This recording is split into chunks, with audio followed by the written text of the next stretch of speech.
Welcome to the latest episode of the Blazing Musket podcast. I'm your host, Thomas Benzone, joined this week by Italian-American compatriot Jake Catanese, who's here to get us caught up on who is qualified for the 2026 World Cup and what is left to be decided. Amazingly, the World Cup has 48 teams in it this year, and not all 48 of those spots have been booked, although we are, especially after the results of Tuesday night, getting ever closer to the field being settled. We, of course, know that the United States, Canada, and Mexico will all be there, but Jake has joined us tonight to let us know who else will be joining us. And for the few remaining spots, what does Italy and the rest of those teams have to do to try and get themselves a trip over to the United States for the 2026 World Cup? So, Jake, last night, just as I was headed off to bed, and I didn't really watch any games last night. I was caught up in a bit of a heated charge from the back of the field, sim racing around Spa, and I'm sure there were many of our listeners doing the same. So what exactly were you doing last night? Well, I was mostly half asleep as well at some point, but we were keeping an eye on, obviously, mostly CONCACAF. UEFA's nonsense mostly occurred 2 days ago. Troy Parrott, Ireland, if you guys in Scotland, everyone else, we're all very excited for the home islands to return. Probably should have covered this in the pregame meeting. I not actually Italian, just have the last name. I should be rooting for Alexander Isak and Erland Haaland. I think I'm mostly Scandinavian, so I'm hoping. You're not Italian? Not technically, no. It's just I just have the last name. So you're just posing as an Italian-American. To be fair, all the benefits that come with being a pretend Italian-American. Yes, but to be fair, I was raised Italian. I can eat pasta like an Italian. However, that genetically has come through. But mostly, we think I am rooting for the most of the Nordic, the Nordic, the Anglo-Saxons, as it were, that corner of the world. All right, well, Italy's probably not going to be there, so you're just kind of getting ahead of the game here, and it's gonna be very awkward when Alexander Isak actually figures out he can score goals for Sweden again, and they actually do something productive because. Oof. Yeah, no, absolutely. Okay, so look, last night, CONCACAF, as you said, was trying to wrap things up. That is, of course, why we were recording on a Wednesday. We did not want to put a show that was out of date the moment that it hit your downloads and inboxes and appeared on the Blazing Musket website. So, last night, what was decided last night? Well, what was up in the air going into the final night for the CONCACAF teams, and what's kind of the aftermath?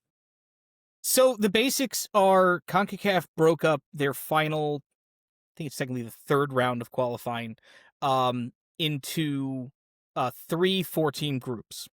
So these were the final quote unquote match weeks of the 3 groups. And there were 2 very, very pivotal games in particular going into this. The winner of Curacao, Jamaica would have qualified automatically if there was one. It ended up being a draw, so Curacao kept their 1-point advantage. And then the other, quote-unquote winner-go-home game was Costa Rica, Honduras. And I think we should probably start there because Costa Rica and Honduras are 2 of the, what we would call at least regional giants in CONCACAF. Obviously, the North American teams, all 3 of them are hosting, so now you're kind of sort of, the only teams that are really in qualifying that we would consider to be giants mostly hail from Central America. And Costa Rica and Honduras should have figured out a way for one of them to at least get into the playoff. And both of them have managed to bottle this, and they're both out after a scoreless draw in which, I think I quoted this in my article, but I'm going to double check the notes, in which, I'm not even kidding, in a must-win match, a combined shooting effort of, 6 for 29. 6 of 29 shooting in a must-win, absolute, somebody's got to, figure this out or we all go home kind of match. And they spent the final, 5 minutes of stoppage time basically brawling with each other. Romel Quito and Manfred Ugalde, who Vince Ugalde, every time we talk about him, has been sent off. Ended up just getting red cards, and it's not a good look for 2 teams in a group that, honestly, yes, it was a very difficult group, mostly because both of those 2 teams were in it. But Haiti was also a live, third team, how they seeded the pots. And then I think Nicaragua, I want to say Nicaragua was the best quote unquote pot 4 team. So you had a tremendously hard group. This would be Group C. But going into the final match, I think Haiti was actually in second place on 8 points, or tied with Honduras. I don't know how the goal difference worked out before the game. And then Costa Rica was a point behind. So in theory, the winner of that game between Honduras and Costa Rica was going to at least be in the playoff. Costa Rica needed help to win the group. Honduras, I think, needed to maintain the goal difference tiebreaker. Haiti wins. They're probably likely into the playoff. Instead, they go through as the group winners, which, let's go through very quickly some insanity that is being Haiti the last 5 years. They have not played a home game because of obviously the unrest that is going through right now in Haiti. They can't play at home.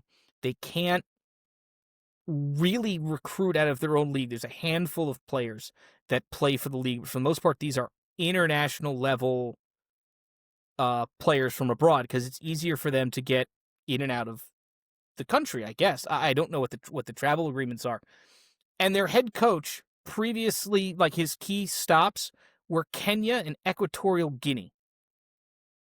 So in case you're wondering, like, not exactly an ideal situation for a team. Oh, by the way, wasn't exactly, lighting it up during the Gold Cup either. But they were by far and away the best team in this group. They were best offensively. I think they were the most consistent. You got 5 results out of 6, 3 wins, 2 draws. You win the group on 11 points. That would have been good enough, I think, for the playoff regardless. But absolutely just a bottle job here by the Ticos and the Catrachos. And they're going to have a hard reset because it was, really assumed that we were going to see the 3 North American host countries and then a bunch of, very good teams from Central America likely make it automatically into the World Cup and really show off that, hey, CONCACAF is pretty good. And we're still going to see that, but now it's going to be through the lens of, all right, let's see how much damage some of the smaller teams can do who have played their way into this thing and deserve to be there. Sure. So Haiti ends up winning a group that, like you said, they would not have been expected to even if they made the play.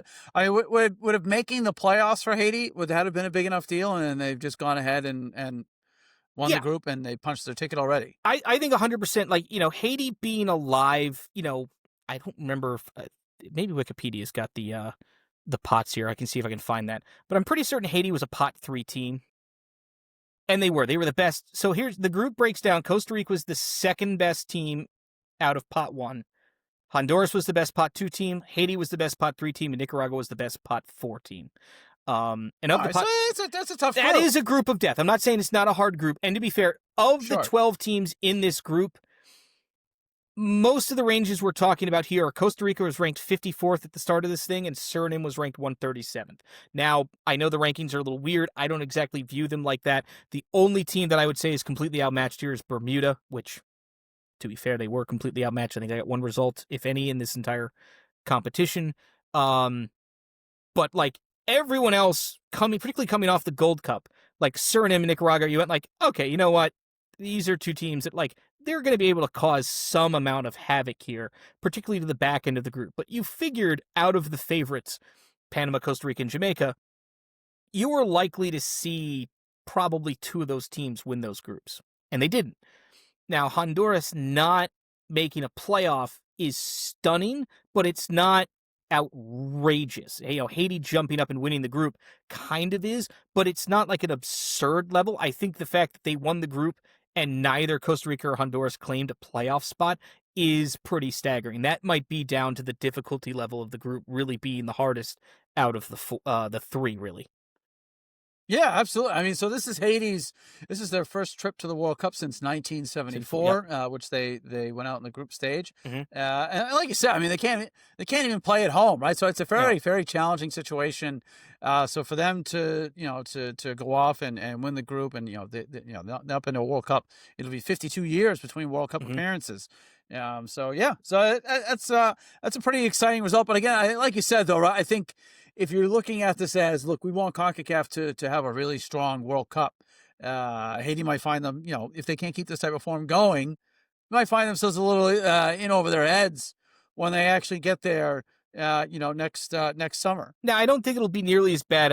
I double checked in 1974. Two teams went winless at that World Cup. One was Haiti, the other was Zaire. So let's go. All right, I understand it was 50 years ago, and that was actually a pretty good generation of Haitian players. But like again, there's the CONCACAF stage, and then there's the FIFA World Cup level stage. I don't know even if Panama can compete at a World Cup level stage. When they got there a handful of years ago, they had kind of sort of the last of the golden generation, the Jaime Pinedos, the Blas Perez's, and they were not uncompetitive, but it was very clear talent-wise, it wasn't there. That's perfectly fine. We're not talking about asking Haiti to be, France. It's not what we're here to do. But what we are here to do is it'd be really nice for, say, Duckins Nazan to show out at a World Cup, because everyone in CONCACAF knows who he is. I believe he's currently playing somewhere in the Middle East. He's got, I want to say something like 40 international goals. His teammate Francie Perrault has about 30 international goals. These are known quantities in CONCACAF. We know they're capable, players offensively. Obviously, defensively, don't know. That's really where the level of difference is talent-wise. It's overall squad depth and really defensive talent. You have players that are not used to playing against some of the best players in the world. You're just playing, some of the best players in CONCACAF. It's a much bigger jump going from, say, a Gold Cup level to a World Cup level. And Haiti and a few of these other teams, it's not like they've been CONCACAF, regional powers. They've been good, but they've not been at the level that Costa Rica or Panama's consistently been at, where you can argue Panama's like the fourth best team in the region. They're not at that level. They're really a step below where the USA and Mexico have largely been at the World Cup, which is making round of 16s for the better part of 2 decades. And we're not asking them to make that step, but it'd be very nice if Haiti could get a result. Have one of those, hey, let's go, play Egypt and, lose 4-3. Some kind of wild, fun event. That's really what we're hoping out of a team like Haiti, or even a team like Curacao in the same kind of mold. We know they've got some known quantities on offense. We don't really know about the overall squad or the defense, but that's not why we're here. Yeah, no, absolutely. I think, that makes a lot of sense, right? It's like, look, just go there and give a good account of yourselves. And of course, they're going to try and take points. I think maybe the best they can hope for is a good showing for the people that are able to watch those games.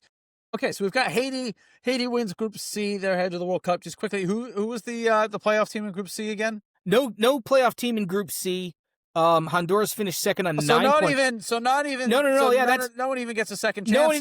No, this is the thing. We're gonna rant on this now on CONCACAF. I don't understand why CONCACAF A doesn't have more automatic qualifiers, and B set this thing up for failure where you were gonna eliminate a second place team. I don't know how the heck that worked. I'm not gonna get into that between CONCACAF and FIFA. It doesn't make any sense to me to eliminate all the second place teams. If you need to figure out a way how to have an additional round of playoffs where it's like, hey, the best second place team's going to play the middle third place team or something. Have an extra couple of games here to let someone in. Eliminating both, I think it'd be so. Honduras is on 9 points. Costa Rica's in 7 points. They're in third place. Are they the best third place team? No, Guatemala technically is. So you could have had some kind of a weird playoff where Trinidad and Tobago in third place, Costa Rica in third on 7 points. Maybe the winner plays like Guatemala. You could have done some weird nonsense for those extra spots. I think eliminating one of the second place teams right off the bat doesn't make a whole lot of sense. I think that CONCACAF or FIFA wanted these things done so they could announce the Intercontinental playoff draw, which is tomorrow. So they wanted all this stuff done by this window. I get there's certain constraints and timing and all that other kind of sort of stuff, but eliminating, eliminating both Honduras and Costa Rica, who again, the goal of it here is when you're World Cup qualifying, you have to win games. Costa Rica and Honduras didn't do that. Costa Rica had 4 draws. Honduras had 3. The whole point, you need to win games. You need to win home games. You need to get points on the road. They didn't do that. They don't deserve on merit to advance a whole lot farther. But to eliminate both of them, because of the format, feels a little off. Yeah, absolutely. Well, look, I mean, we'll get to we'll get to the second chance opportunities that UEFA provides for some of its teams a little later. So the second, maybe even a third chance with the League of Nations backdoor qualification process. But we'll get to UEFA's got more bids than anybody else. But again, they found a way to a team, some of these strong teams that maybe slipped up, well, they're still going to get an opportunity to book a very, very late ticket in March. All right, so Haiti comes out of Group C. Group B, I'm assuming this is another surprise. Curacao, they are going to be headed to the World Cup for the first time in their history. So is this another group where, did you have Curacao at the top of this one before things got started? No, this was very much going to be Curacao likely in one of those playoff spots and Jamaica winning. The problem is that in the two games between Curacao and Jamaica, Curacao won 2-0 at home, Jamaica tied 0-0 at home. That's really the difference in this group. Another group where there's just far too many draws. This is a very annoying thing about CONCACAF qualifying. So many draws. It just makes separation between the groups really, really hard. Trinidad and Tobago, who's been on the downswing, tied 4 games in this thing. So really the whole point of, well, you basically had to beat up on Bermuda and get any kind of points you could against Trinidad and Tobago, and that's where Curacao sort of was able to separate themselves. Curacao goes unbeaten, though I use the phrase loosely. 3 wins and 3 draws, a +10 goal differential, but it really came down to just a completely just boring game between Jamaica and Curacao. Like we mentioned with Costa Rica and Honduras, a woeful shooting performance. Again, in a must-win game at home, Jamaica put a 1 for 13 shooting effort on the board. 1 for 13. And this is not the first time we've complained about Jamaica doing this. You have legitimate, not even CONCACAF talent. You have legitimate world-class talent. Damari Gray, Shamar Nicholson, Bobby Gideko-Dover-Reed, others who are not there were in this squad who play in the EPL. You have players in Jamaica. There's a level of dysfunction with that team and with that federation right now. Steve McLaren, their head coach, everyone knows from the many EPL appointments, resigned literally immediately after the game, not even waiting for the playoff. He just goes, "We should have qualified automatically." Yeah, you probably should have. This was not an overly hard group. Curacao is up and coming. Curacao is talented. You should be better than them. And in really, if you want to take away all the goals Jamaica scored against Bermuda, which was 8, you scored in the other 4 games, you scored 3 gogals. Yeah, that's not going to get it done. That's not going to get it done. Yeah. Again, especially like you said, you can only put it was a 1 shot on target in a home game that you absolutely need to get a result in. Is this something that happens in CONCACAF fairly often, where is it just this overly defensive approach, and that's why you see, like you said, there's so many draws. Jamaica's a 0-0 at home in a game that they absolutely have to win. Like, is that part of what feeds into this? I think it's a twofold thing. One, because you don't have the North American teams because they're the hosts, USA, Mexico, Canada, you're condensing sort of the middle tier of CONCACAF, which has gotten a lot closer together, talent-wise. Not even FIFA ranking-wise, because those are very odd. I think Canada's much better than whatever they are. Canada's whatever top 30 in the world. They probably should be a little higher. The way that some of these teams are, I'm like, no, that team's probably a little better than 50th, or Honduras should be a little better than 80th, or whatever it is that they're going to be. I think what happens is that you have a team like Curacao, a team like Haiti, who regionally we know this is a legitimate, second-tier team. This is a team that's going to be at a Gold Cup. They're going to get to a quarterfinal on a fairly irregular basis. Hi, Cat. And then they're going to, they can get to a quarterfinal, and they are a live team in a quarterfinal. They can not just get to penalties or get advance on a shootout. They can actually show up on a given day in a quarterfinal of the Gold Cup, and they can beat you. They can beat anyone in the world because they have the attacking ability and the attacking depth to do that. Whereas a team, I think, like Trinidad has, I think, kind of taken a step back talent-wise. So it's harder for a team like Trinidad to overcome and win a lot of those games. But they're still competitive. And a third-place team like Trinidad, who we know, hey, this is a team that can absolutely get into a playoff spot. They can finish second in that group. It's not impossible. But they're going to have to win games. And that's the separation where because you have so many teams that I think are a lot closer together than they were 10 or 15 years ago. Credit to CONCACAF expanding the Gold Cup, Nations League, things like that. These teams are playing at a similar level more often against those types of teams. I think they're more prepared for it. And I think what we had, because it's only a six game round robin 4-team group, it's kind of sort of why I like to have bigger groups, because then you have the opportunity to really have a lot more separation. And that's why I think, the Hex was so great, was because it was final 6 teams. We know we know top 4, top 5, whatever. You have the ability to separate those teams. Yes, like the middle might be a little condensed, but we know who's going to separate from the top 3, the top 4. It's a lot harder to do that with a top 1 or a top 2 when you're really only separated by 10 or 20 points in the world rankings, which in CONCACAF regions is almost nothing. Yeah, I mean that's similar. We were talking about the USL playoffs. Some of these games are just really, really tight, cagey affairs. Everybody knows it's a one-off game. There's not huge disparities in talent, even though you might be the 7 seed playing the 2 seed. Like the actual real differences between the teams on any given day is really not that drastic. I think it maybe is so. Again, like you said, when you take Mexico, Canada, and the USA out of this. Right, and then you have a couple of what would then be the top tier teams underperform. Then naturally everything's just gonna tighten up. But that's why we have games again. Last night's the last round of qualifying, and you still got teams playing with everything on the line. So you got Curacao wins the group. Jamaica is going to get a second chance here, but apparently they need a coach to take them down there. Plenty of coaches available. If they need to get the knives between their teeth, there might be a recently coach who's become available who knows a thing or two about getting the knife between the teeth, and being really gritty and fighting and all that good stuff. So if they need to go down there and do that, maybe they can make a couple phone calls and get somebody in to replace Steve McLaren. And to be fair, Jamaica, depending on how the draw shapes up, I think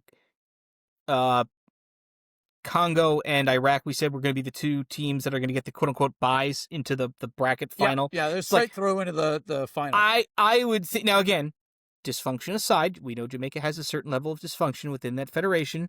I don't think all their, whatever it is, injuries, whoever was not there playing from the EPL, what have you, Jamaica could easily win 2 of those games and actually qualify the World Cup. Like, I still have faith, talent-wise, Jamaica can pull this off. Now, based on form, less so. But ability and talent, they can do it. Right. It's if they can put it together. Hard. Yes. It's not something I expect them to do in their current, form, their current position. But they are capable if they got into the playoff based on who they play. New Caledonia is going to be one of the teams that one of the CONCACAF teams is going to play. I would expect the CONCACAF team to beat New Caledonia, whether that's Jamaica or whether that's Suriname. So you're going to have a CONCACAF team playing for a spot, likely, into the World Cup. Now, I don't know if they're going to be favored in that second game, but it is going to be played, I think, somewhere in Mexico City, or I think it was Guadalajara was the other site. So, it is technically a home region affair. You might be able to get something that resembles a home crowd. Or maybe El Tri just decides, no, screw you guys, we're going to root against you because we can, and I would respect that as well, but still. Yeah, I think that's the interesting part, too, that these games are actually going to be played in North America. So the 2 teams that are not CONCACAF teams have gotten buys, but they are also going to have to travel halfway across the world. Which is the other thing I think that anyway. I think we said before the show, it doesn't make any sense. How the heck does CONCACAF have to play both legs of this stupid bracket? Why is CONCACAF not getting the buys? I don't understand what FIFA is doing. Why would you not want more teams from the home region in the actual event? That just doesn't make any sense to me. I can understand saying, okay, we're only going to give you 8 spots and then X number of playoff, or you don't get any playoff spots. That's fine, but I don't understand why it's 6 plus maybe 2. It doesn't make a whole lot of sense to me. Yeah. Well, look, I mean, you and I really shouldn't, question the brilliant mind of Gianni Infantino and the political maneuverings that he has to do to make lots of money and make this whole thing happen. So, God, I hate fucking bureaucracy. God, it's the worst. We are very carefully just staying away from the weekly Gianni makes his way down to the White House We could do a whole another weekly podcast just on that. This week Johnny and Trump said this. This week they said that. They took photos with Ronaldo anyway. in the Oval Office or something. Yeah. Yeah. Why not? I can't. Oh God. There's a sex offender joke in there somewhere, but we'll just leave it to one side. Hey, Ronaldo got pardoned. He can play in the USA next summer. Oh, yeah, come on over. Go. Yeah. All right. We don't get too far off track. We got sidetracked. Oh God. Yeah. All right. So Curacao is headed to their first World Cup. They win Group B. Jamaica has a chance to bail themselves out, and if they can put it together for one window, they can find their way to the World Cup in the next round, the international playoff round.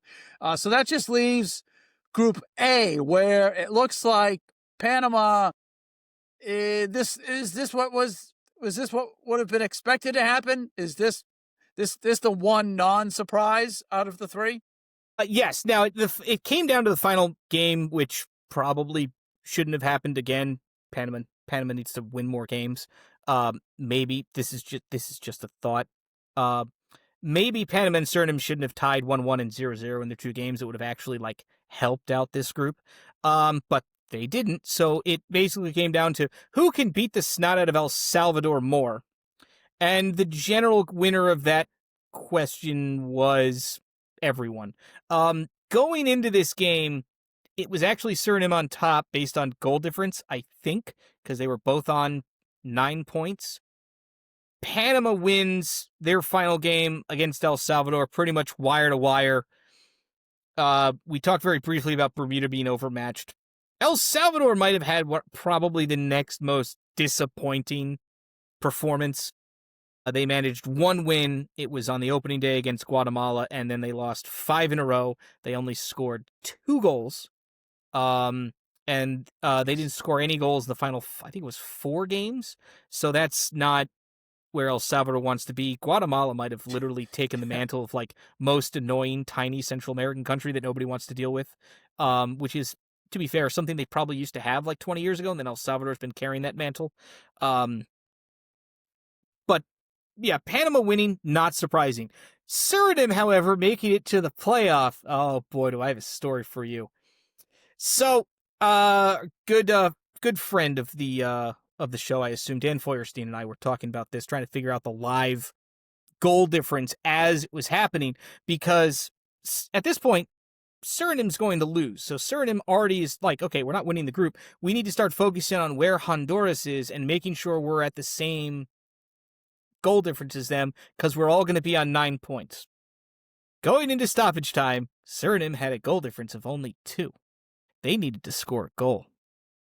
Well, a handful of minutes prior, some guy named Olger Escobar, who Rev fans might know is the guy we traded to Montreal for a bag of soccer balls and 3 packets of crisps in the offseason, scored the second goal. It would end up being the game winner. Now, it's the game winner because that was the second goal. Guatemala got another one. They were up 3-0. In the 93rd minute, 3rd minute of stoppage time, former Revs 4th-round pick Nicolas Samayoa out of Florida Gulf Coast jumped up for a contested header and grazed off the side of his noggin and flew into the top corner of his own net. I am not kidding you guys. Suriname is into the Intercontinental Playoff because a Revs draft pick scored a meaningless own goal on a garbage last-second cross that was a nothing ball. It was nothing ball. Literally, these 2 guys jumped up. No one knew where it went. Literally, everyone from Suriname was like, oh, I mean, we scored. Well, all right, whatever, we still lost. No one actually realized how important that freaking goal was, because it's the reason why Honduras is going home and Suriname has a chance to beat New Caledonia and maybe play Congo, whoever it is. Suriname still has a chance at this, and they deserve a chance at this, because I think they played significantly better than anyone else I mentioned in Group C, who was a dumpster fire. But yeah, I want to explain to you the absurdity of this. You guys don't need to do drugs. You just need to watch CONCACAF or international, just FIFA World Cup qualifying. Don't even do drugs. Just watch World Cup qualifying, because this is the dumb, ridiculous nonsense that should never happen, and it just did. Yeah, I mean, I don't know how often a Revs 4th-round draft pick has a... They don't even have 4th-round draft picks anymore. I think they really stopped at the 3rd now. Right. And that's the thing. I'm mad as hell, because we bring up all these random, Nicolas Samayoa is one of those guys who's like, oh, God, I remember him. We drafted him. What the heck happened to him? He's played 300 domestic league games in Guatemala since 2019 or something like that. And he's played, I think, 50 caps for Guatemala in that stretch. pretty sure if you're a guy who's played 50 games for Guatemala and however many league games in their domestic league, probably, just a thought, maybe you were probably good enough to get one MLS cap. Just a thought. Just maybe on and off side. Maybe we missed on that one just a little bit. Yeah, well, I mean, it could become a habit of missing out on, talented Guatemalan players. And I've always said New England does not have a problem identifying talent. We have a problem utilizing it sometimes, and we don't get the great value out of it. But identifying talent, no, that's very good. Because I'm telling you right now, the number of people who thought, it's a fourth-round draft pick. What's he going to do? I'm like, I don't know. He's maybe been a stalwart for Guatemala for a decade. It's not going to go to a World Cup. Guatemala is eliminated in third place, but a respectable, third place, 2 wins, 2 losses. 2 ties. They got 8 points. Their final game was meaningless. They were just playing spoiler to Suriname, which, to be fair, they almost did until, again, the 93rd minute, literally the last half cross of the game. But yeah, it's again a very fun group. Panama was not dominant, but Panama's style is never dominance. It's just consistency. Panama, they are who they are. They're going to just trot along. We're in 3rd or 4th gear all the time. We're just even keeled. We're always going to be a top, 35, 40 team in the world rankings. We probably don't have the ability to be much better than that. We're never really going to be much worse than that. We are Panama. We are here. This is where we are.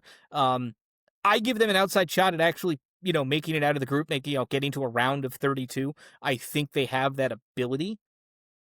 But depending on the draw, you could be the 32 seed going up against France or Belgium or Brazil or something like that. And at that point, you're probably going to be outclassed. You might be annoying. You're probably going to lose 2-1 or something like that on a good day. But Panama has a ceiling.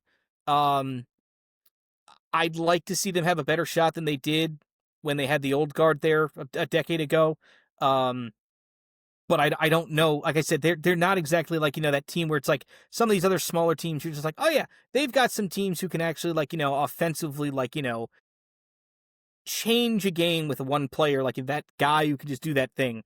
I don't know that Panama has that, but consistency and a squad level, they're going to have that advantage over a lot more teams. And depending on the group they get into, I give them a decent shot to maybe finish 3rd in the group and be one of those teams that gets into a knockout. I don't think they're going to win the knockout, but I think they can get there. Yeah, I mean, that's the, that is the interesting thing with this 48 team World Cup format is, 32 teams are still going to go through. So you have 2/3 of the, only a third is going to be eliminated after the group stage. Whereas the format since, I want to say the format since 1986. 1990. I can't remember exactly when they went. Something I know I think was 32. Was it 94 they expanded, or was that the second time? It might have been 94. I think you might be right. Yeah. So half the tournament gets eliminated after the group stage. Now it's been reduced down to not only are there more teams. Yeah, you're only eliminating. That's the 32. Right. The 32 World Cup. I thought was the perfect. You're eliminating half the tournament, which is why whenever they expand to 64, which I'm sure they will. Which is too many. At that point, there is too many, but neither here nor there. But it's not too much money, and therefore it will happen. No, but if we barely have enough teams that can host a tri-nation host. You're going to have 5 teams host these things every time. But yeah, that's it. Could, but that's I think the fun part for a team like Panama is you're now sort of resetting where the World Cup expectations are for everyone. The USA making it to a round of 16, well, they're a top 20 team. They can make a round of 16. Well, make it a quarterfinal. That might be a step too far now. Panama's one of those top 40 teams. Panama could make a knockout. Could they make a round of 16? They'd have to get a very, very good draw or catch someone on a very, very bad day. Could they do it? Yes. Is it unlikely? Absolutely.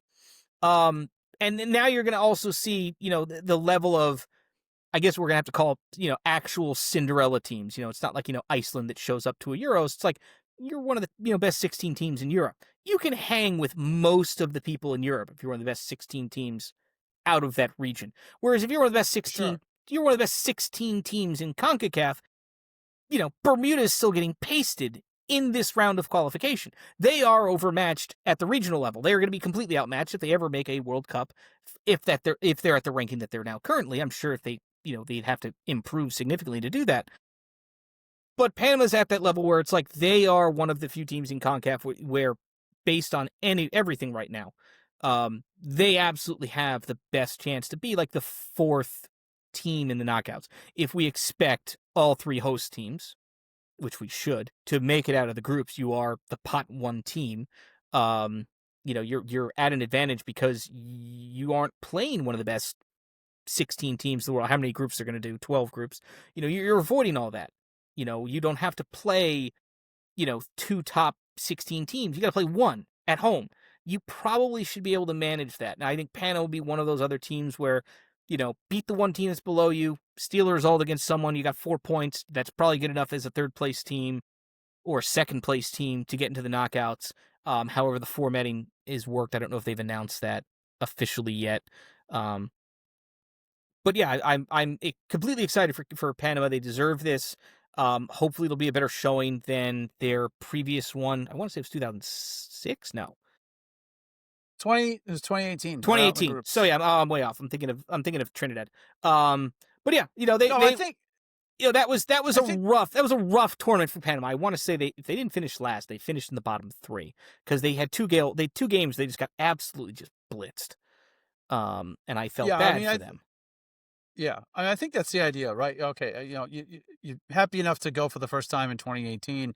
8 years later, you're going back again. I would imagine that the there's a little bit more of an expectation of we want to stick around, especially again where only a third goes home after the group stage. So let's see if we can, go that step further and hang around. Although it's been 8 years, so it's not not talking about the same group of guys, but for sure people that Panamanians that remember 2018 are probably hoping, okay, hey, it was great to be there. We'd like to go, we'd like to we played, longer. I remember. Okay, you played Belgium, England, and Tunisia, and you got blitzed in the first two games. You gave Tunisia a game, but Tunisia is like in that ballpark of like, yeah, you can give Tunisia a game. That's 100% you could do that. England and Belgium, just no, that wasn't going to happen. Yeah, that's just unfortunate. Okay. All right. Real quick, we could spend, an entire podcast talking about the U.S. men's team, but there's 5,000 other podcasts out there that have covered all those bases for us.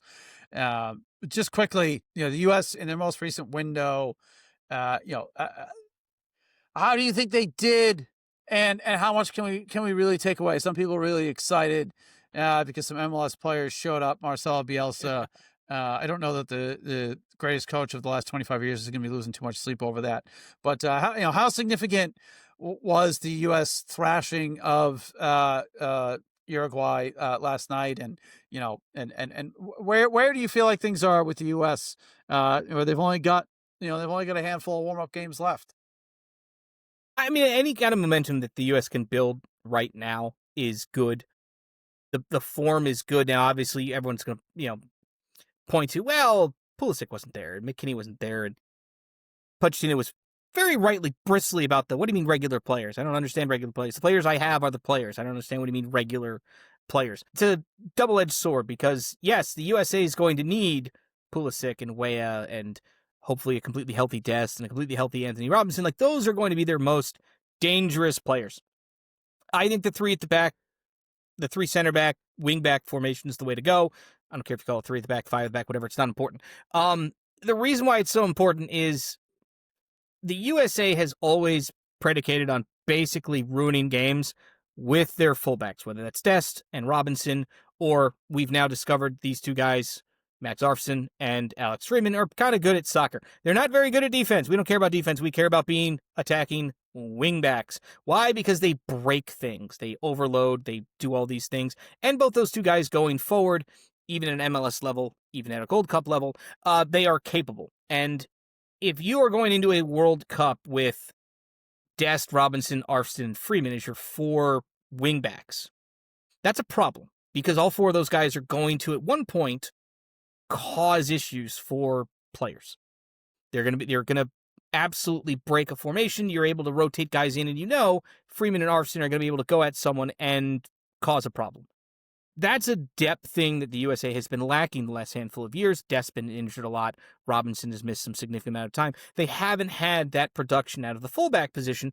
And the other problem is that, as we saw at the Gold Cup, Arsen's not a fullback. He's a wingback. He can't really play in space one-on-one defensively. When you come off into a World Cup level, you can't have, a fullback in a back four be that bad defensively. It's not going to work. But if he's playing wingback and he's got 3 center backs behind him, that negative is not nearly as brutal as it would be if in a back four. So I think that's the formation the U.S. should be using. I think it's going to mean you're going to have to probably carry maybe 6 center backs, which sounds ridiculous.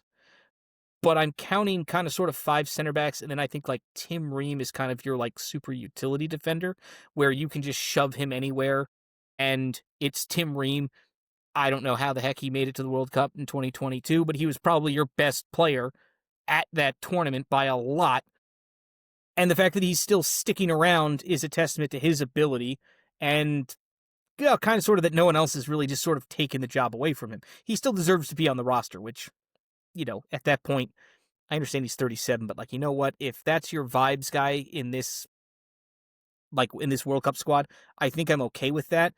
But if you're going to carry that many defenders, it means you've got to kind of sort of figure out how many center midfielders am I carrying? How many, wingers? You have to sort of rebalance the roster. If we're going to be focused on carrying an extra defender, it means we're going to be short somewhere else. Whether that's out wide, whether that's kind of in a center midfield role, you're going to have to kind of sort of figure out where you can balance having that squad depth, having someone miss a World Cup so you can carry the extra defender, or you're going to have to bring guys who can play multiple roles. Your Tillmans of the world who can kind of sort of play in the middle and out wide. Weston McKennie, you can kind of sort of, plug and play anywhere. Christian Pulisic's going to have to play somewhere else than whatever side of the wing I don't like him playing on, because I really think he should be in the middle of the field. That's neither here nor there. Maybe you really only can carry 2 strikers. Maybe it's only, Balogun and Way, or Balisic and Pepe. Whoever it is, you're going to have to figure out there's someone who's going to have to miss a World Cup, or you're going to have to bring 5 center backs and just be very, very good at rotating them based on who's available. And if Tim Ream is the 5th guy on the depth chart all across the defense, I think that's okay. But for me, the momentum, I think, is great. The performances are great. Having someone like Diego Luna as well coming off the bench, he's going to cause a problem for someone next summer if he's on the roster, because he's going to come in and only his goal is going to be for 10 or 15 minutes. I get to go in 5th gear for that entire stretch and just be the world's most obnoxious, number 10 false 9 guy and just follow the ball everywhere on the other attacking half. That's going to cause problems for him. They scored a goal doing that. I don't think he expected it to be a bicycle kick, but that's not the point. The point is those are the types of things that are, to me, those are things that translate to a World Cup squad. I think we're going to have to see in the build-up to the World Cup, this is my one negative, we're going to have to see, the Mooses and the Pulisics, we're going to have to see those guys perform and the system perform in the same way. Not saying it's got to score 5 goals against Uruguay, that's a bit of a misnomer, but it's got to be able to generate chances. It can't just be this, the ball's sitting in midfield and we can't get it up the field. No. That's not going to fly. You have to figure out a way how to get these guys involved. If the striker's not getting involved in the game, the U.S. offense is garbage. That's how it's been the last probably 5 or 6 years. It's not even the striker's fault. It's the system is not getting the ball to the striker. The striker doesn't even need to score goals. We just saw the entire U.S. offense score a goal. None of them came from the striker. I think 1 came from a winger. The USA has the ability to score goals from just about anywhere because it can get their fullbacks into positions to cause that much havoc. And we need to see that position group really in the spring continue that effectiveness. That to me is the key. Whether or not Dest and Robinson are 100%, that really to me is the difference between, is the USA a quarterfinal threat, or are they, they're probably a one and done in the knockouts because they don't have the depth at the position that they need the most to go through and really challenge the top 10 in the world at home. Not just, you're at home, you're the host country, you have a bonus. No. This is a team that really needs that position group to be at 100%, and that to me is the biggest difference. We haven't been able to see that really the last couple of years because of all the injuries.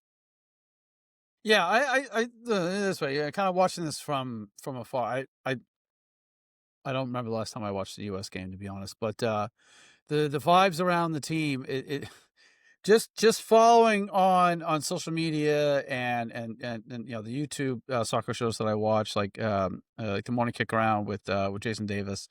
The vibes have done like almost a complete 180. Mhm. All of a sudden, we're back to, oh, it turns out Mauricio Pochettino might actually be a good coach who knows what he's doing. So it's interesting how it's guy comes in, everyone's super excited, then everyone was really down on him. Now everyone's gone back up on him again, and he's got it all figured out because they thrashed Uruguay, and his mentor and the guy that discovered him as a player many years ago, 5-1. So yeah. Anyway, interesting to follow the ups and downs as someone that, I don't really follow the ups and downs of the team. It's all just kind of something I watch from afar. Kind of like being a someone who lives in New England that doesn't really watch football and is a Patriots fan. I just watch the ebb and flow of the Patriots fans in my life, both of which seem to be on a high at the same time. So, hopefully that continues. Okay, so we've talked quite a bit about CONCACAF and the United States and their recent they're again preparing as best they can without truly competitive games. I'm just gonna quickly move through here. And Jake, just anything that jumps out. I am not going to sit here and pretend to know too much about these teams, but qualifying so far from the other regions, in the Asian Confederation, we have Iran, who is going to be making their 7th appearance, which is pretty incredible. This will be their 4th in a row, the 2014, 2018, 2022, and now 2026. Uzbekistan will be there for the first time ever. South Korea will be there for the 12th time. Jordan will be there for the first time in their history. Japan will be there for the 8th time. And this will be 3 in a row for Japan. Australia is going to be there for the 7th time. Qatar is going to be there for the 2nd time, first time actually qualifying. Saudi Arabia is going to be there for the 7th time. Egypt is the 4th time for Egypt. They were last in here in 2018. Oh, that's we're getting into technically they're technically. I for the years thought they were at the Asia. No, they're technically in Africa. Yeah. Well, they are in Africa. They are in Africa. Yeah. I'm just. I was fine. You were all right. So Asia does a weird thing. This was another dumb thing. So they do, I think it's 3 16 groups. The top 2 make it, and then the middle 2 teams, so 3rd and 4th place, all go into a different bracket. And then, so this is weird. They have 2 3-team groups, and in this case, they decided Qatar was going to host one, Saudi Arabia was going to host the other. And naturally, what happened? Those were the 2 teams that advanced. Qatar and Saudi Arabia, I think, both each won a game and drew a game, and then someone advanced on goal difference. So then they have a 5th round where the 3rd place teams from those 2 groups, so now you're getting into very convoluted how many rounds you guys need. The UAE and Iraq played for the Intercontinental playoff spot, which Iraq won on an aggregate series. I think they won it. Let me double check. 3-2. They won the 2nd leg, which I think was the home leg. So I don't think there's anything crazy in Asian qualifying. Jordan making it, I think, is kind of sort of cool, but I don't know how much of an upset that is over Iraq. I think everything else there kind of sort of went fairly chalk. I would argue Qatar finishing 4th in that group behind Uzbekistan and the UAE might be a little disappointing for them, considering they've had a pretty great run in Asia. I think they won 2 Asian Cups. But definitely the usual powers, Japan, Australia, South Korea, Iran, them making it, not a surprise. And we'll see if, Iraq's always been an interesting team for a long time. Like Haiti, they weren't allowed to play home games. So them making it on merit would be, I think, legitimately cool. As a team that it's like, that regionally in Asia, I think has done some good things. It's just, you don't always get to see it because the way that, in the previously unexpanded World Cup, a lot of those teams were finishing well behind the usual powers, Australia, South Korea, Japan, etc. Yeah. So having a handful of these other teams, Uzbekistan in particular, making it for the first time, Jordan as well, that to me is sort of the fun part now of the expanded World Cup, of all the teams that are going for the first time. Yeah, that's definitely the upside, right? I know we all kind of gripe about the ever expanding this, that, and the other, but I mean, it is inevitable. But yeah, like you said, at least we do get to see, Uzbekistan for the first time, Jordan for the first time. Okay, Qatar, again, it's their second time, but the first time actually having gone through a qualification process.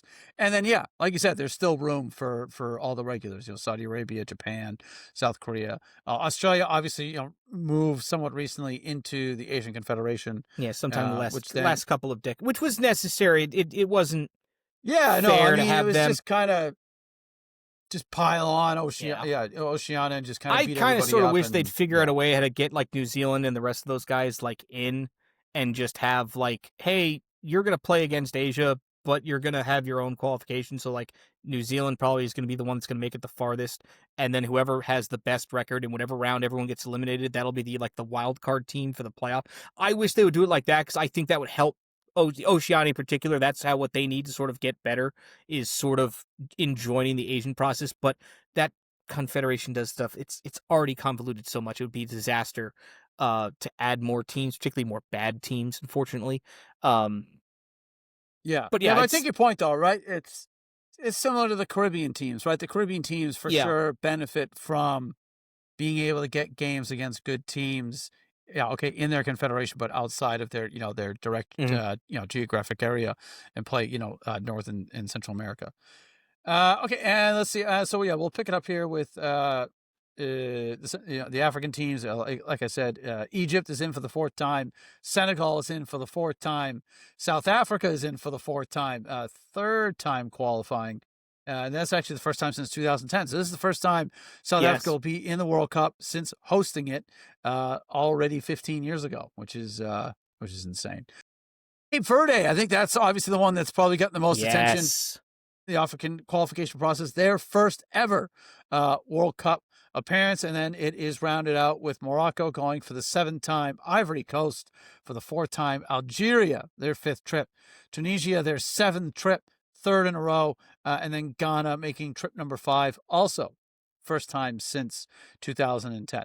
Cape Verde, pretty incredible story there. But anything else quickly in the African qualifiers that jumped out? They're the only first timers going in that group. Everyone else has gone at least 4 times previously. So not a ton of new teams breaking through in Africa. No, I mean, shout out to Alan O'Yearworth, Uganda, finishing second in their group behind Algeria. That was, I think, a wild group. How Algeria dropped points in 2 games, which I thought was probably 1 game too many, which is fine. Most of the gripes Africa is going to have is actually from their second round playoff teams. So they basically seed all the teams that come in second, and the top 4 go into a playoff. Well, those top 4 were Gabon, the Democratic Republic of the Congo, or DR Congo, Cameroon, and Nigeria. So Cameroon and Nigeria literally snuck in on goal difference because they were all tied with a bunch of teams at 15 points.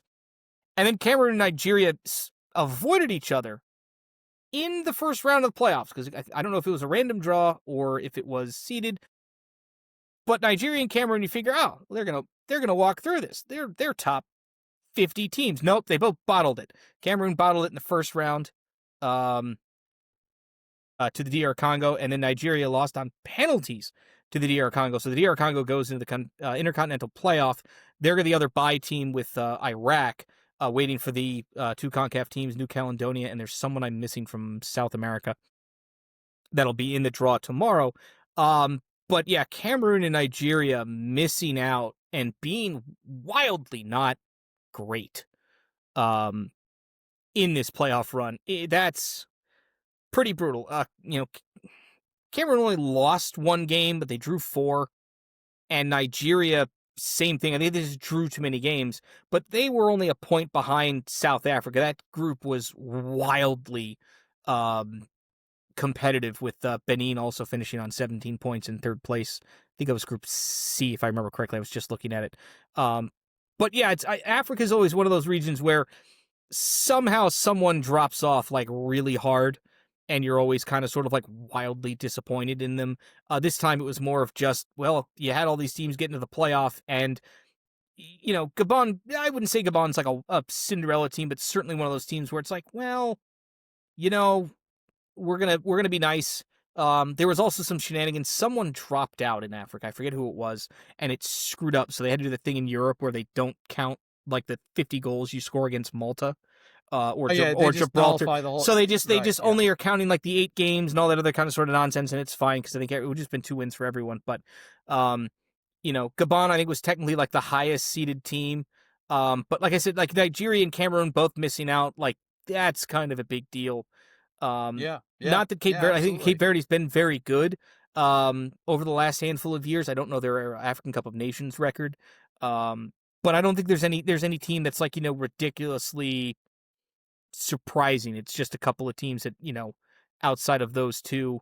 I think if you gave Africa another spot or two, I think a lot of those teams out of that playoff would qualify. Even a Gabon would come into the World Cup and do very well. So yeah, it's going to be an interesting ride for Africa. And if I'm trying to double check right now, I want to say it was 7 of their top 10 teams made it, and then the Congo was Yeah, I mean, it's the not. playoff team. So it's not like an absurd like we've got a random pot 4 team that's like 130th in the world No, no. making it. No. Again, just based on their their history of qualification, there's not too many surprises. No. But it is, it is always kind of nice to see, again, like something like a Ghana, something like a South Africa that has been around. Yeah. They missed 3 in a row, and make their way back in. But yeah, just obviously the Cape Verde story is pretty crazy. Be interesting to see if they're able to, again, like Curacao, are they able to just make a good showing, right? And Yeah. no one expects much, but make a No, good showing, make a good showing, make a yeah. round of 32, scare the bejesus out of someone. Listen, that's it. You have to start somewhere, and I think again the fun part of having like a Curacao and a Cape Verde is okay. We got to World Cup. What's the next step? Get to a second one. Make it Right. farther Yep, the next time. yeah. Get another result than you did the year before. Like there's ways to build on this now, and I hope this leads to not just more competitive World Cups and like round of 32 games being more meaningful and not just a walkover, but it leads to more exciting regional action because like I said, I don't watch a lot of African qualifying. I don't even know what channel it would be on, where I would find it. That's not the point. The point is now that I know it's there, I'm like, oh, Cape Verde's playing? Heck yeah, I'll watch 60 minutes of that. I got nothing going on for the next hour. Yeah, absolutely. I mean, I think that is, yeah, right. Whereas it's, it's so accessible now if you can figure out where it's being played. Yeah, for sure. It is definitely a little bit interesting to kind of check out some of these, some of these teams and these qualifiers. And of course, then they all have major tournaments in between the World Cups as well. Mm-hmm. Okay, let's move on here to, we'll just breeze through CONMEBOL pretty quickly. Not a ton of surprises here. Argentina in for the 19th time, of course, 3-time winners. Ecuador is in for the 5th time. Colombia, the 7th time. Why? They're in for the 15th time, 2-time winners, 1930 and 1950. Brazil, their 23rd appearance, which again, every time I see that, I mean, that is astounding. 23 times at the World Cup. They have won it in 1958, 62, 70, 94, and 2002. So it's been a little while for Brazil, but of course they remain a titan of the sport. Paraguay is in for the 9th time. 2010 was the last time that we saw Paraguay at a World Cup, so they have made their way back. So look, Argentina, Brazil, Colombia. You expect them to be there. Ecuador, no surprise. Uruguay, no surprise. It seems like maybe Paraguay is the only surprising one here. Like Chile, I think Chile was. I think Chile was actually nowhere. They were dead. God, what's the drop off of Chile been in the last decade? I mean, Arturo Vidal is not walking through that door. This is a team that won back-to-back Copa Americas not that long ago, right? Yeah, but look, the Bielsa effect has to wear off eventually. No, I'm sure it does. When it does, yeah, 2015. I was right. 2015, 2016, they won back-to-back. They won the Centenario. God, that Chile team 10 years ago was so much fun. I feel so bad for them being. You're in last place. I finally found our 6th playoff team. It's Bolivia. They're the. Can I help you, Kat? Them and their. Hold on, let me double check these notes. -18 goal difference. Huh. Thank you for the crack staff, my assistant here, digging that one up. Yeah, that's a little absurd from Bolivia, even by lower end lower end CONMEBOL standards, negative 18 goal difference is So pretty negative atrocious. 18, but they're still going to get They're another still going crack to get. at I mean, it in the playoffs. Bolivia actually can score goals. It's not like Chile and Peru who are just completely inept and can't do anything. Yeah. Would Bolivia be a fun team in a World Cup? Yes. Do I think they're going to make it? I actually don't know. That's so interesting. Because they're not playing at altitude, so that they don't have that advantage. But that's a very, of all the teams besides maybe Venezuela, who finished a couple points behind them, Bolivia in the Intercontinental Playoff. You know what? I'm all about that. That's going to be a lot of fun. But no, I don't think there's anything surprising about, obviously, the top five. Argentina running away with it, and then Ecuador, Colombia, Uruguay, Brazil, Paraguay, all separated by 1 point. I find that to be a little wild. Ecuador had 29 points. Everyone else had 28. So, I don't know. That CONMEBOL qualifying is the only pure qualification because it is a legitimate, everyone plays each other twice kind of thing. It's fantastic. It's the easiest one to follow. It's perfect. And they did a very wise thing. They gave CONCACAF, French Guiana, Suriname, and Guyana, said, listen, you can keep those three. It makes more sense. We don't want to beat them up like it'd be just a disaster. We usually have Peru and Bolivia who we can beat up on. Although, again, not a very good showing by Peru either. I got to talk to my coworker about that. 6 goals. Come on, guys. You can get more than 1 goal every 3 games. Come on, Peru. 6 goals in 18 games? 6 goals in 18, yeah. 6. Chile only had 9. Chile was scoring every other game. Peru was only scoring every other 3 games. Jeez. At least Bolivia was averaging almost a goal a game. Hilariously, Paraguay was the one that was pulling the El Salvador, which is we aren't going to score, we aren't going to give up goals. Paraguay scored 14, allowed 10. Hilariously, Ecuador scored 14, only allowed 5. So every time Revolution fans wonder, hey, how come Leo Campana doesn't score internationally? Guys, I want to explain to you something. Ecuador doesn't score.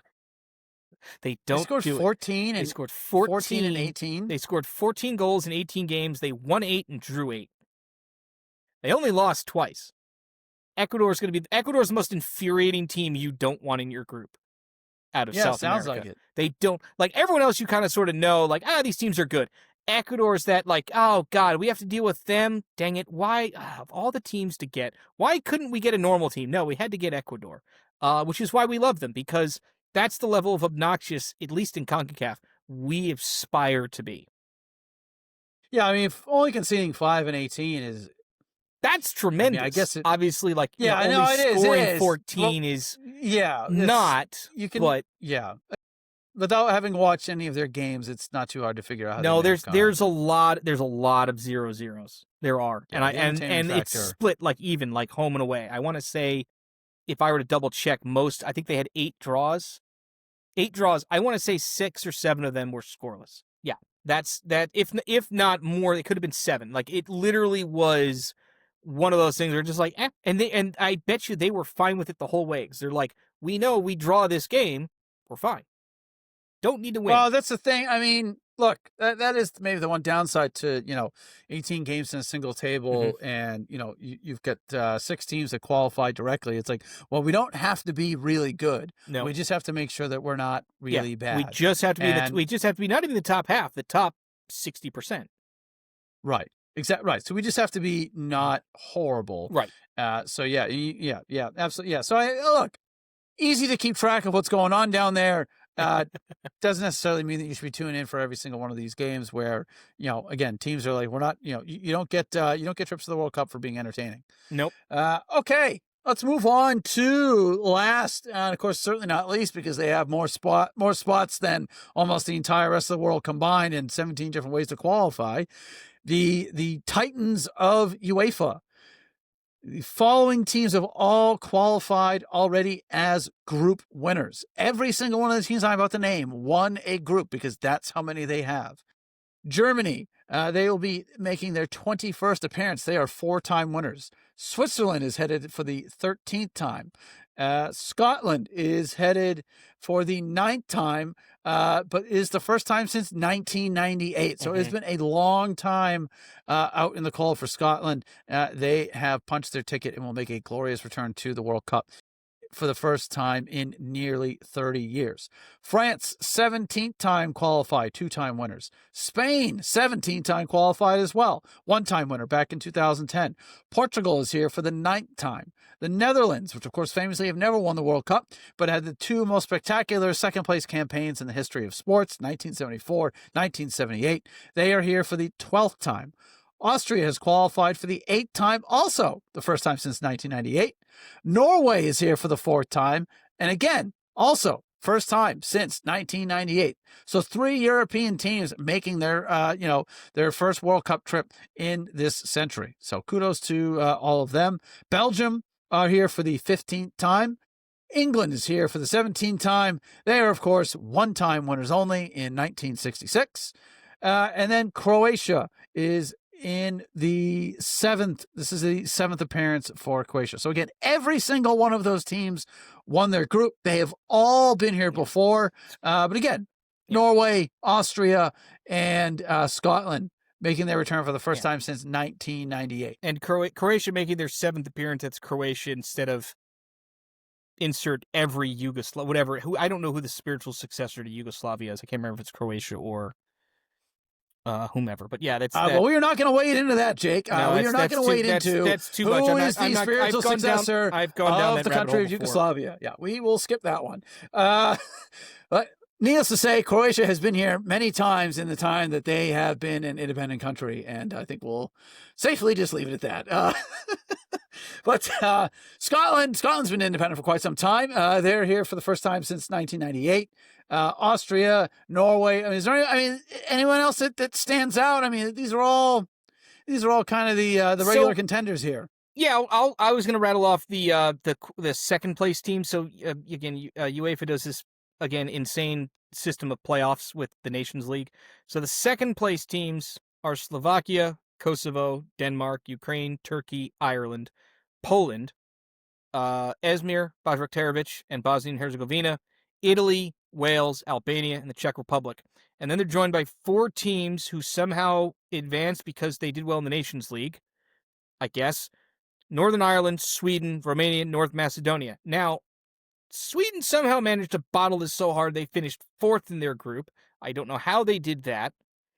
But outside of that, Scotland is the only real, legitimate, oh my God, how the heck did they do this? But Scotland was the best team in pot 3. So, saying that, Scotland was that much farther behind Greece is not insane. Denmark, however, being a reasonably good pot 1 team, I think they got they were seeded because of Nations League thing. They made a quarterfinal, so it was a little weirder. But rankings-wise, Denmark is not exactly one of the best teams in that pot. But yeah, Scotland winning that, and more importantly, winning it on the final day against Denmark at home, which, if you didn't see, was Scott McTominay's 3rd-minute bicycle kick. Someone else scored a goal from Michael Parkhurst range at midfield on a breakaway. That game was just absolutely insane, the final 15 minutes. But I don't think there's any other things that are outstandingly bad. Italy obviously not as good as Norway. I don't think that that's an unreasonable statement, even though Italy was the pot 1 team. They're the only pot 1 team that didn't automatically qualify. Again, Euro qualifications usually chalk, so you don't usually see that much variance. I do want to give unless you're Italy, because Italy just can't qualify for World. They can win the Euros. They can win the Euros, no problem. They can't qualify for the World Cup. Makes no sense.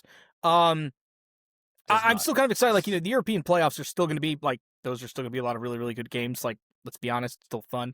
The one other team I wanted to shout out, out of Group L, I don't know how the heck they did this, but they did.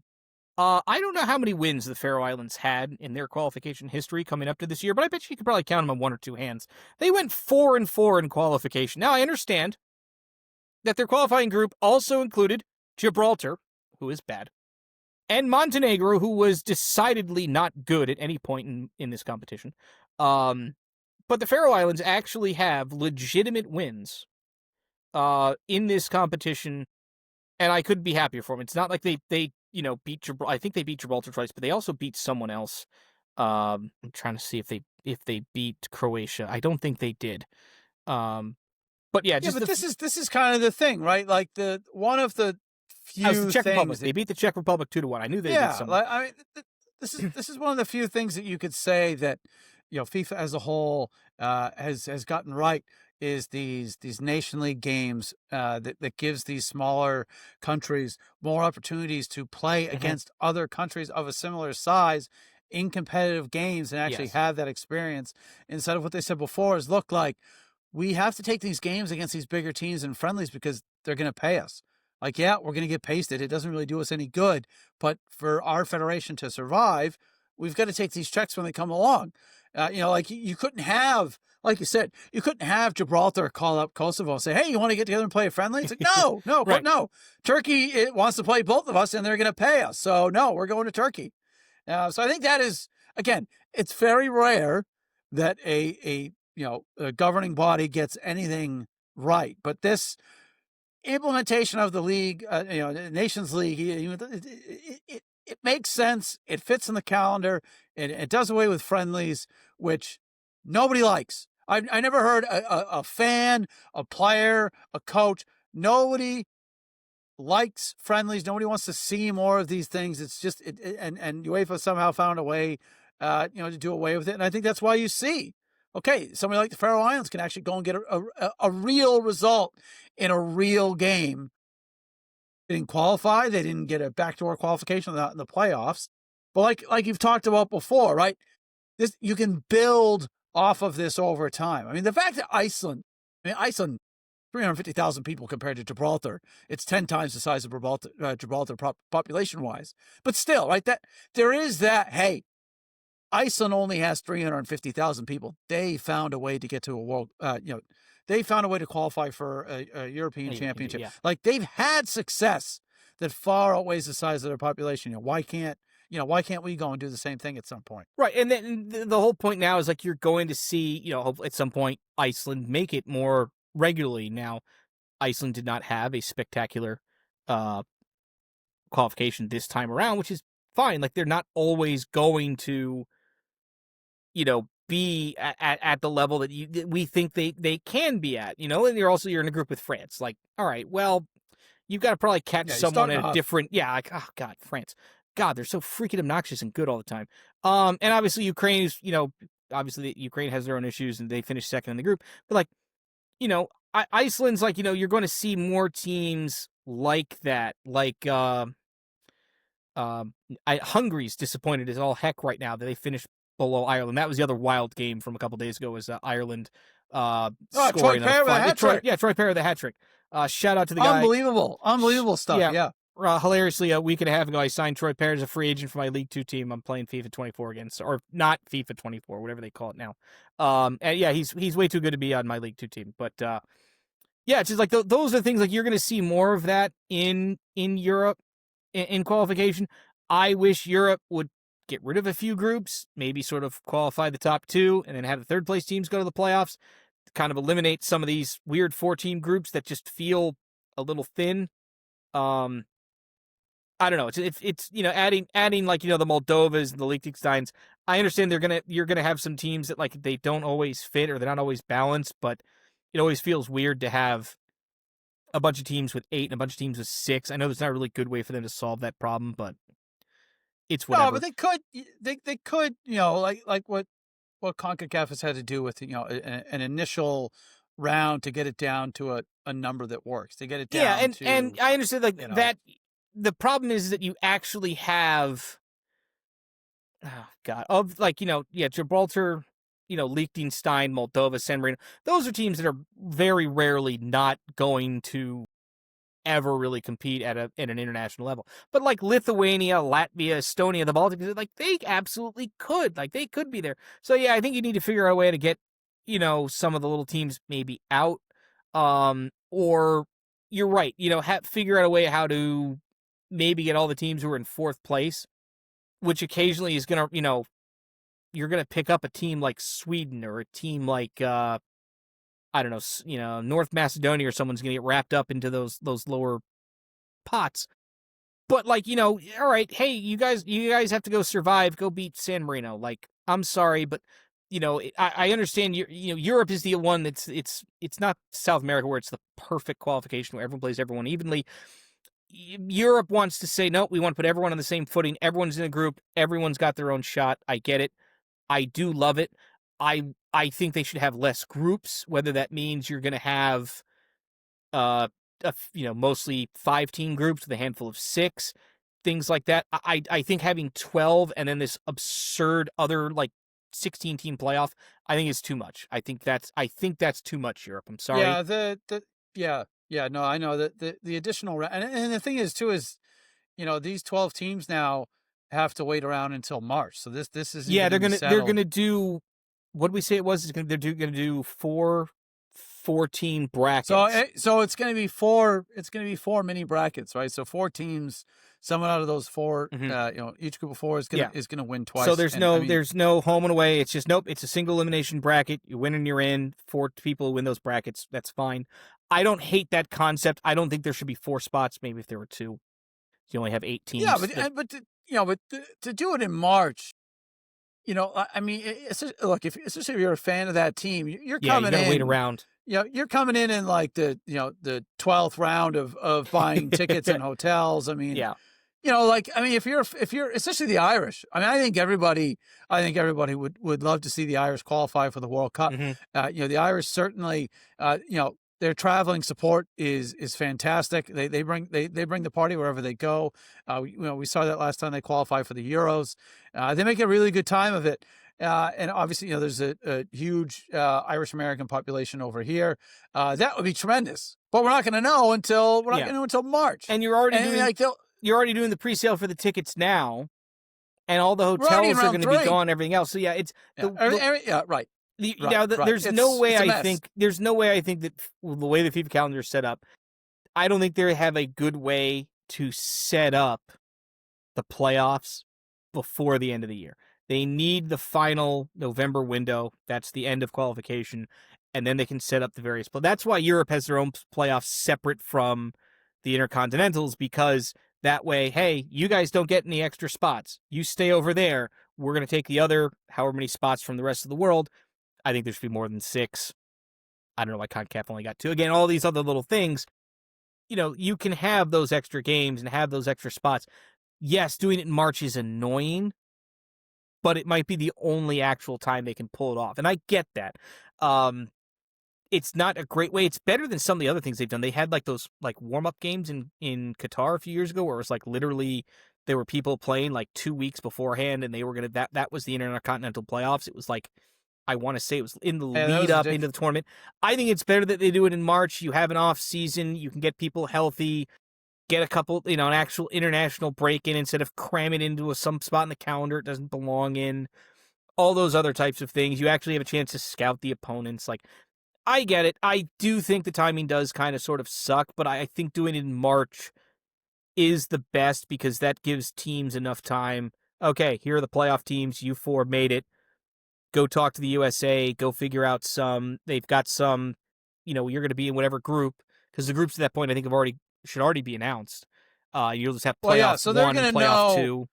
Right, they're going to know if you qualify, this is the group that you're... So you'll know, hey, you're going to be in the Vancouver area Canada pod. Go talk to Canada about getting a training ground out in wherever, or talk to Seattle. All those things should be mostly set. Those area kind of sort of training grounds and all those other things should be mostly set, accommodations, everything. Those are going to be probably done through FIFA. Is it annoying for the fans? Yes, 100%. It's annoying for the fans because most tickets are going to be gone. Yeah, well, on that note, I believe the entirety of the way that this World Cup is being set up, sold, and is going to transpire is going to be to the annoyance of the fans. God, yes. that ship seems to have sailed quite a long time ago. But look, Jake, really appreciate you taking the time to come on here and get us caught up. Again, it is a bewildering, world-spanning process Oh yeah. to narrow down the 200 some odd teams that are in FIFA down to 48, and we're not quite there yet. We've got a few more to go. But again, do really appreciate you coming on to get us caught up with what's transpired in CONCACAF, mostly because again, it is closest to us, but it is often very times difficult to keep track of what it is exactly that is going on. If people want to continue to follow along with all of your great work for the Blazing Musket, of course, they can find that on the Blazing Musket website. But where can people follow you along on social media as we await the draw, as we await these final spots to be handed out in the coming months? It's very simple. You can find me at jcatanese43 on Twitter. I don't really do anything else there. It's mostly nonsense and Connecticut basketball, which is currently at halftime. They're playing Arizona. We're going to go enjoy the second half of that, and we'll be prepared in the spring and early summer with oh god, is it going to be 12 World Cup group primers? Crap, I got to start doing those now. That's going to take me a while. You should probably start doing them now. Yeah. Oh god. When is the draw? I'm going to have to start. If I start those in February, I might be done by June. I got to talk to Sam about that. God, that's going to be a lot of overtime. He's not going to like that too much. All right, Jake. Well, again, yeah, we will look forward to that massive primer that will take, take a good chunk out of your life to prepare. So again, thank you for joining us. For all of you that are tuning in and listening this week, we of course appreciate that as always. Of course, this show did come out on Thursday, which I'm sure you're aware of because there'd be no way for you to listen to it prior to that. So we did want to just kind of wait for some of these qualifiers to finish up. So this show is going to be out one day late. We hope you understand that we need to wait for things to actually happen on this planet to be able to report it to you. Next week is Thanksgiving, so I am going to use that opportunity to take some of my vacation time here at the Blazing Musket. So there will be no show next week. We will be back in early December to talk about the earth-shattering news that is Major League Soccer changing when it plays, changing its format. The switch with the Apple TV season pass. So we are going to come back and we are going to dive very, very deeply into all of that when we come back in a couple weeks' time. In the meantime, Jake has already put a very strong retort to this plan on the Blazing Musket website. So if you have not checked out that article already, please do. There seems to be a large amount of euphoria about this MLS ground shifting move. If you are not on that side, Jake is on that side with you. So please do check out that article on the Blazing Musket, as well as all the other fantastic work being done by people on there. And we will see you back here in a few weeks' time.